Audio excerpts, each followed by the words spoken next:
Bonjour à tous et bienvenue dans Entreprise et Innovation. J'ai le plaisir aujourd'hui de recevoir Eric Engelborg, CEO et fondateur de Securing Wealth Strategy Luxembourg. Bonjour Eric.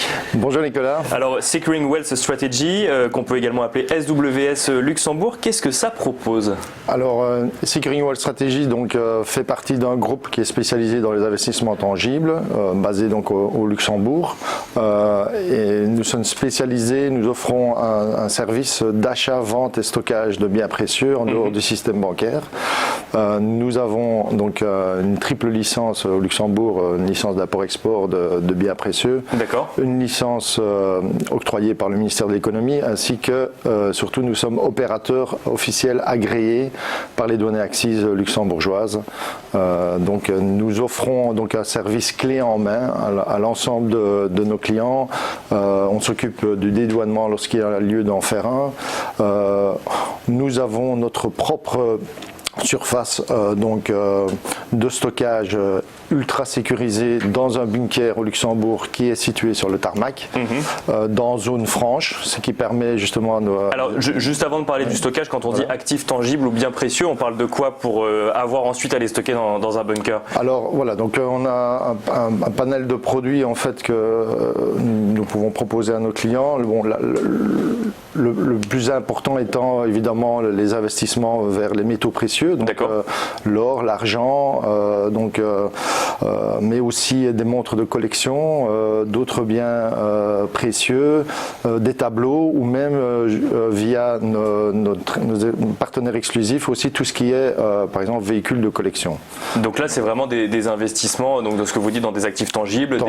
Et alors quand vous dites qu'on investit dans l'or, c'est que c'est pas comme si on investissait sur en fait un indice de l'or sur un marché financier. Là on achète réellement un lingot d'or. Donc nous ne faisons pas de l'or papier, c'est uniquement de l'or physique. D'accord. C'est très important pour nous. En fait, on garantit donc à nos clients le plus haut niveau de sécurité dans leur approvisionnement, mais aussi de la qualité. Donc on travaille qu'avec de l'or qui est 4 x 9, donc le plus pur au niveau du marché.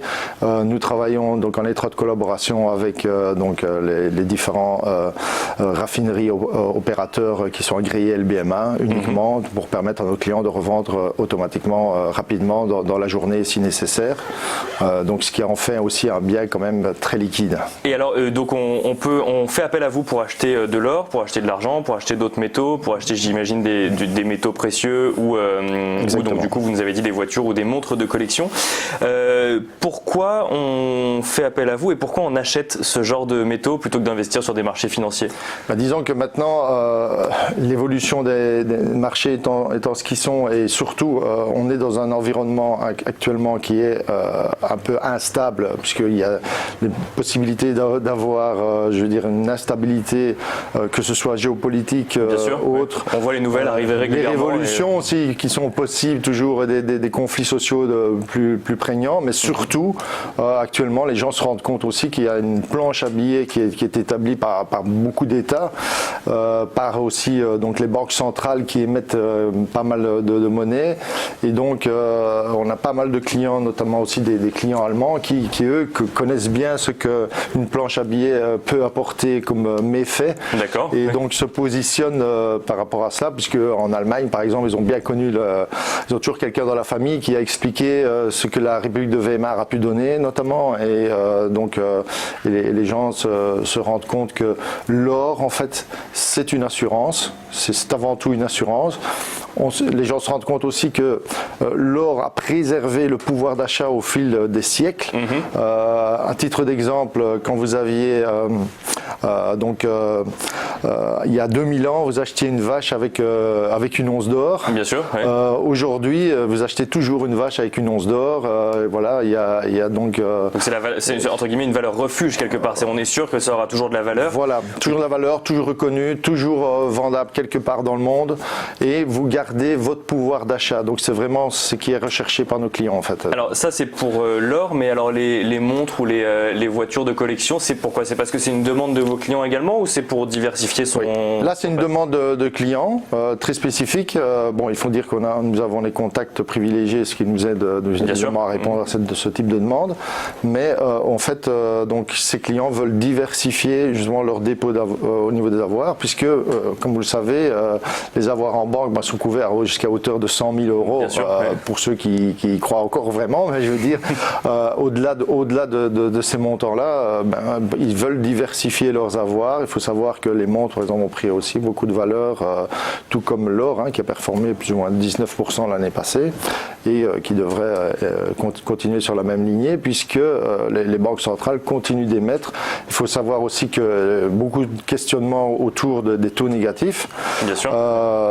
Donc quand on voit l'argent est moins cher, donc potentiellement on peut investir plus facilement. L'argent est moins cher, mais surtout les taux négatifs, les planches à billets, etc. font qu'à un moment donné il y a un risque de perte de confiance dans la monnaie. Et comme disait Voltaire, en fait, chaque monnaie peut retourner à un moment donné à sa vraie valeur intrinsèque, c'est-à-dire zéro. Et, tandis que l'or, lui, ça fait des milliers d'années qu'il est reconnu et qu'il a toujours sa valeur et sa préservation du pouvoir d'achat. Et alors, vous le disiez tout à l'heure, donc il est possible de s'adresser à vous pour acheter de l'or, pour vendre de l'or également, mais aussi pour le stocker. Oui. Alors, comment ça se passe concrètement? On vient vous voir, on vous dit j'ai envie d'acheter de l'or et vous en avez à disposition. Voilà, on en a à disposition. À ce moment-là, donc on signe, donc il y a toute une entrée en relation. On a tout notre process upfront, je vais dire, où on va évaluer, faire notre rapport AML, puisque nous sommes soumis à l'AML et au KYC. Donc ça, c'est très important pour nous. Donc tout ce qui est anti-blanchiment, etc. Une fois qu'on a passé cette étape, on va alors écouter, voir exactement ce que le client veut acheter. À ce moment-là, on va rédiger un contrat spécifique d'achat et à côté de cela, il y aura un contrat spécifique de mise en coffre. D'accord. Ce contrat spécifique, à ce moment-là, est établi donc au nom de la personne, etc. Donc ça veut dire que tous les dépôts qui sont réalisés, rien n'est dans nos comptes. D'accord. Donc ça, c'est très important. Donc nous, on a juste notre commissionnement de transaction, ce qui est logique.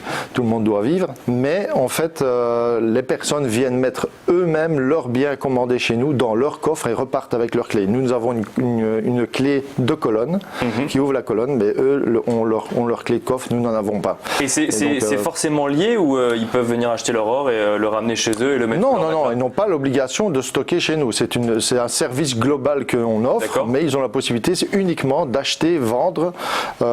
S'ils ne veulent pas stocker, il n'y a pas de souci. On scinde vraiment les deux. Donc il n'y a pas de lien direct entre les deux. Oui. Et alors, une question qu'on peut se poser, c'est facile d'acheter de l'or aujourd'hui ou il y en a beaucoup en circulation, de l'or physique? Il y en a encore en circulation. Vu nos qualités, je veux dire, d'approvisionnement, on n'a pas de souci par rapport à la demande.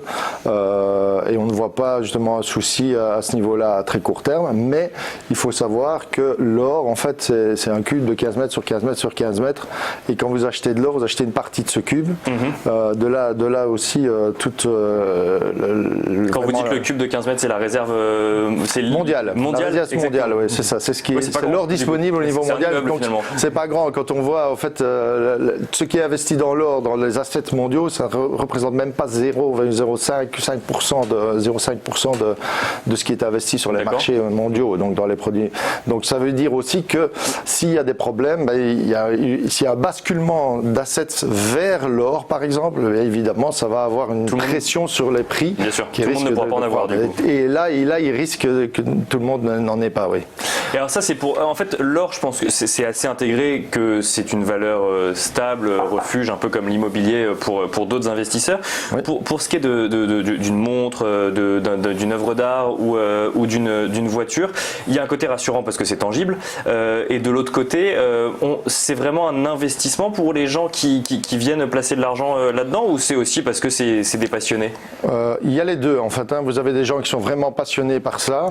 Vous avez aussi des gens qui veulent veulent placer leur argent, sachant qu'il y a beaucoup de demandes, hein, puisque avec la création de millionnaires, je veux dire tous les mois, de nouveaux millionnaires, que ce soit aux États-Unis, en Chine, etc., mais vous avez une pression aussi, justement, sur ces achats de montres de luxe. Et donc, c'est un placement qui est pour eux beaucoup plus sûr que de laisser leur argent sans intérêt, puisque le grand reproche qu'on fait toujours à l'or, en fait, c'est que l'or ne procure pas d'intérêt, etc., mais actuellement, les comptes d'épargne non plus. Oui, donc, oui, voilà, donc c'est vraiment le moment propice. Il y a une fenêtre là d'ouverture pour l'achat d'or encore qui est vraiment très intéressante. Et bon, il faut se positionner pour les années à venir. Donc, pour avoir une petite partie de ce cube de 15 mètres sur 15 mètres. Voilà, c'est ça. Merci beaucoup d'être venu nous merci expliquer Nicolas. tout ça, Eric Engelborgs. Merci. Et je rappelle que vous êtes CEO et fondateur de Securing Wealth Strategy au Luxembourg.